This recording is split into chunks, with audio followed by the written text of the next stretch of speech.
Hei, haluaisitko puhua siitä, miten voit helposti suorittaa näyttöviikon? Mä en usko Jumalaan.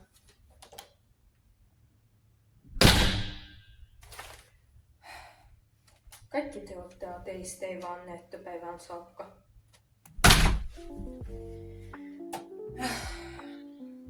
Jos sivutetaan stereotyypit ja mietitään sitä, minkälainen näyttöviikko oikeesti on, loppujen lopuksi me kuitenkin aina palataan stereotyyppeihin. Sillä jos sua kiinnostaa vähänkin sun tulevaisuus ja nykyinen opiskelu, näyttöviikko tulee olemaan aika lailla sama joka kerta. Eli vähän unta, vähän ruokaa, loputon ahdistus ja pakkomielle lähtee ulos kävelylle 10. kerroksen ikkunasta. Tai no, se on ainakin silleen, jos sulla on tiukat venäläiset vanhemmat. Mä näytän, minkälaista se on mulle. Mulla on tosi hyvä vitsi, joka täydellisesti sopii tähän, mutta mä haluan sanoa sen myöhemmin, joten aloitetaan. Kello on 16.34. Mun pitää ensin syödä ja sitten alkaa opiskella. Ahdistus lähti vasta nyt, joten mä oon henkisesti valmis.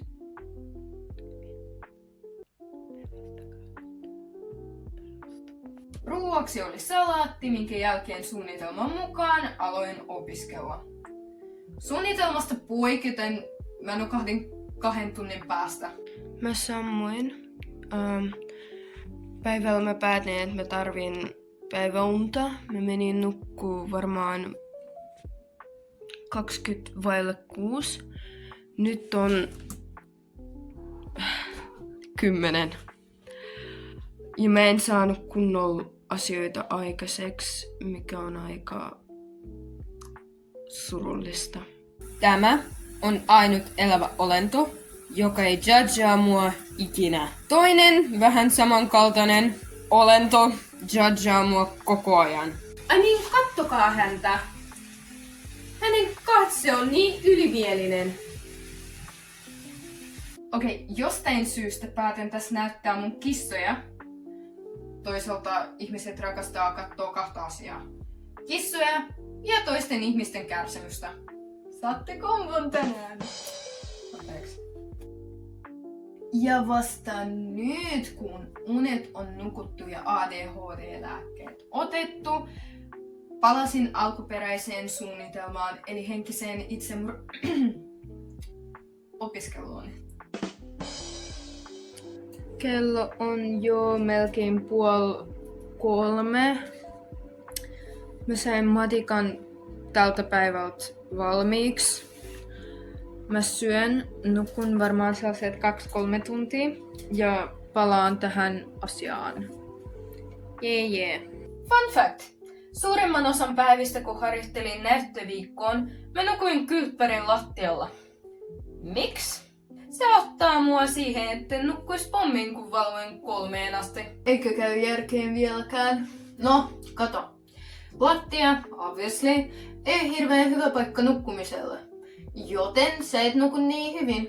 Joten aamulla sun on helpompaa herätä eikä tee mieli nukkuu vielä 5 minuuttia. Me kuvataan jo. Seuraavana päivänä oli aika tiukka aikataulu. Speedrannataan se. Nyt nopeasti.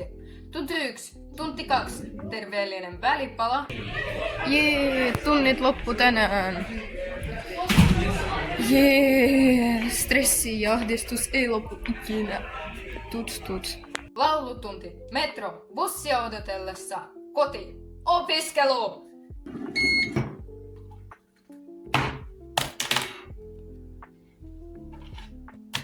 Musiikkitauko. Держать себя в узде, чтобы просто выжить и не жалеть себя, жалеть героев в книжках. Jos haluatte tietää, mitä ruoan ja unen puute tekee mun aivoille, tässä on esimerkki. En tiedä. Musta välillä tuntuu, että mä stressaan ihan liikaa. I mean, jos kukaan kuitenkaan ei ymmärrä, kuinka kovaa mä oikeesti yritän. Niin, yritänkö mä turhaan? Se on oikeesti tosi harmi, että sä mietit tolleen. No, miten sun vanhemmat? Obviously he eivät ymmärrä. Heidän mielestä riippumatta siitä, mitä mä teen, mä oon kuitenkin laiska ja epäkiitollinen. Nata, onko sul kaikki ihan fine? Sä puhut itsellesi jo varmaan puoli tuntia.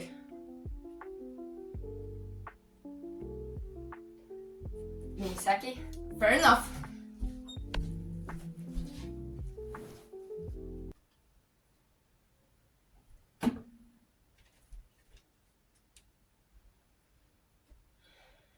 Ja nyt meitä on 3.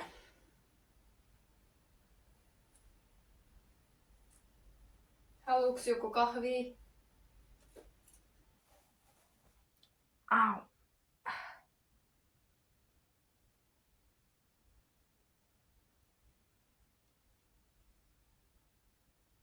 Mun pitäis kyllä nukkua.